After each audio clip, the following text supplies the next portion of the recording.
कोकण समाचार news चॅनलमध्ये स्वागत आहे।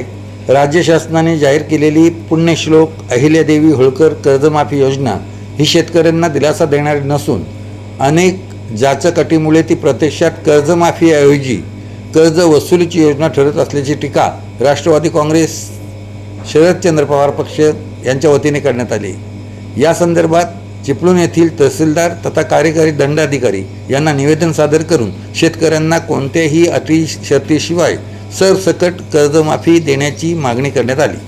शासनाच्या नव्या धोरणानुसार 2019च्या कर्जमाफीचा लाभ घेतलेल्या शेतकऱ्यांना केवळ 50,000 रुपयापर्यंतच कर्जमाफीचा लाभ देण्यात येणार आहे।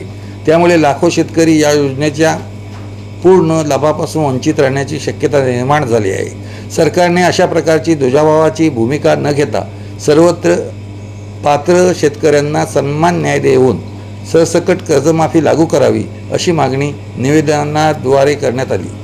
प्रोत्साहनपर अनुदानासाठी सलग 4 वर्षे नियमित कर्जफेड करण्याची अट देखील अन्यायकारक असल्याचे पक्षाने म्हटले आहे। गेल्या 3 वर्षात सततची नापिकी, अवकाळी पाऊस, नैसर्गिक आपत्ती आणि शेतीमालाला मिळणारा अपुरा भाव यामुळे शेतकरी आर्थिक संकटात सापडला आहे। अशा परिस्थितीत शेतकऱ्यांवर अतिरिक्त अटी लादण्याऐवजी शासनाने त्यांना दिलासा देण्याची गरज असल्याचे निवेदनात नमूद करण्यात आले आहे।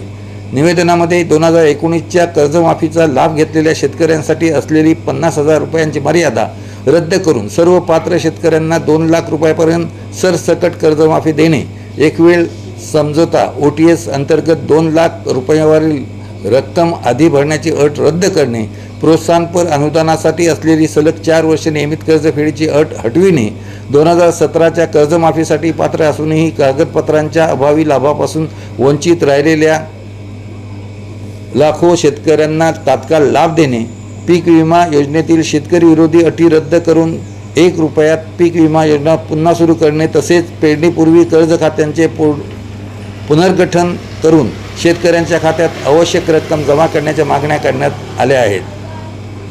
निवेदन सादर करताना राष्ट्रवादी काँग्रेस पक्षाचे चिपळूण तालुकाध्यक्ष राजेश केळसकर, तालुका कार्याध्यक्ष शिरीषभाऊ ताटकर, ज्येष्ठ नेते सतीशाप्पा खेडेकर, माजी नगरसेवक संजय तांबडे, माजी नगरसेविका सीमाताई चाळके, महिला जिल्हाध्यक्षा दीपिका कोतवडेकर, युवक जिल्हा कार्याध्यक्ष अक्षय केदारी, अल्पसंख्याक विभागाचे जिल्हाध्यक्ष रईस अलवी, महिला तालुकाध्यक्षा अरुणा आडविलकर, शहराध्यक्ष समीर देसाई, नगरसेविका नसरीन खडस, महिला शहराध्यक्षा रुक्सा रालवी, हनुमंत केदारी, दत्ताशेठ पवार, सत्येंद्र सिंग, युवक शहराध्यक्ष मुन्ना जसनाईक, रुपेश पालशेतकर, नियाज सनगे, नसीम सय्यद, मनोहर खेडेकर, महिला उपाध्यक्षा दीपिका कोलतेकर आदी उपस्थित होत्या।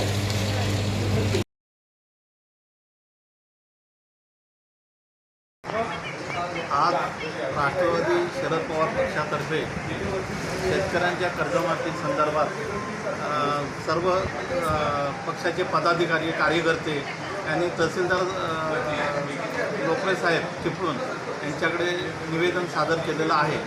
आज शासनाने पुण्यश्लोक अहिल्याबाई होळकर कर्जमाफी योजना जाहीर केली आहे, पण ही कर्जमाफी योजना नसून ही कर्ज वसुली योजना आहे।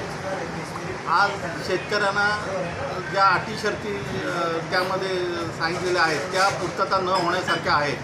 आज शेतकरी वर्गाला जी 1 रुपया विमा योजना सरकारने जाहीर केली होती ती पुनश्च योजना करावी। तसेच 50,000 कर्ज ज्यांनी जे भरलं होतं त्यांना ती कर्जमाफी दिली होती 2019ला। ती कर्जमाफीमध्ये 50,000 भरून उर्वरित राहिलेले कर्ज पूर्ण करा, नंतरच तुम्हाला ती कर्जमाफी मिळेल असं शासनाचं धोरण आहे। तर अशा ह्या चुकीच्या पद्धतीने जे कर्जमाफीच्या अटी शर्ती शासनाने लादलेल्या आहेत त्याचा आम्ही निषेध करतो। 2017ला जे शेतकरी कर्जमाफीच्या योजनेमध्ये होते 6,56,000 त्यांनासुद्धा ह्या योजनेमध्ये समाविष्ट करून त्यांची पण कर्जमाफी करावी। तसंच 2019ला शेतकऱ्यांना 50,000 रुपयापर्यंत कर्जमाफीची मर्यादा रद्द करून पात्र शेतकऱ्यांना सरसकट 2 लाखापर्यंत कर्जमाफी द्यावी। तालुका अध्यक्ष राष्ट्रवादी शरद पवार पक्षाचं तालुका अध्यक्ष राजेश केळसकर आणि आमचे सहकारी सर्व पदाधिकारी आणि सहकारी मिळून तहसीलदार साहेबांना आज निवेदन सादर केलं आहे. आपण पाहताय कोकण समाचार न्यूज चॅनल. जलद गतीने बातम्या पाहण्यासाठी कोकण समाचार न्यूज चॅनलला सबस्क्राईब करा. धन्यवाद.